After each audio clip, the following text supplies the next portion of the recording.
নমস্কার, আমি পাপিয়া দাস, শ্রুতিমঞ্জরির ছাত্রী। সর্বভারতীয় সঙ্গীত ও সংস্কৃতি পরিষদের জেলাভিত্তিক অনলাইন আবৃত্তি প্রতিযোগিতার ঘ বিভাগে আমি অংশগ্রহণ করছি।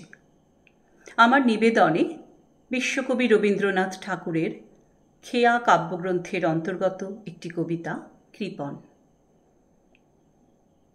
আমি ভিক্ষা করে ফিরতেছিলেম গ্রামের পথে পথে, তুমি তখন চলেছিলে তোমার স্বর্ণরথে।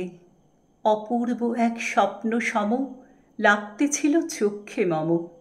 কি বিচিত্র শোভা তোমার, কি বিচিত্র সাজ! আমি মনে ভাবতেছিলেম, এ কোন মহারাজ? আজি শুভক্ষণে রাত পোহালো, ভেবেছিলেম তবে আজ আমারে দ্বারে দ্বারে ফিরতে নাহি হবে। বাহির হতে নাহি হতে কাহার দেখা পেলেম পথে, চলিতে রথ ধনধান্য ছড়াবে দুই ধারে। মুঠা মুঠা কুড়িয়ে নেব নেব ভাঁড়ে ভাঁড়ে।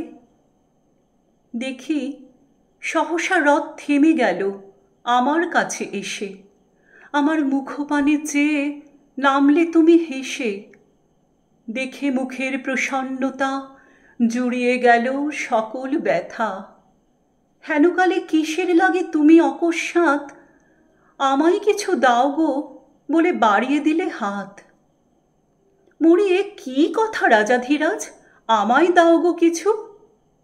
শুনে ক্ষণকালের তরে রইনু মাথা নিচু।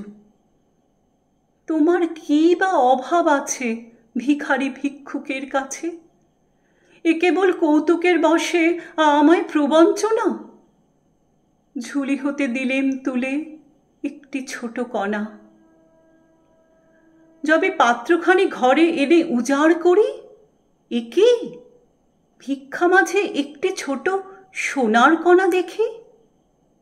দিলেম যা রাজ ভিখারিরে, স্বর্ণ হয়ে এলো ফিরে।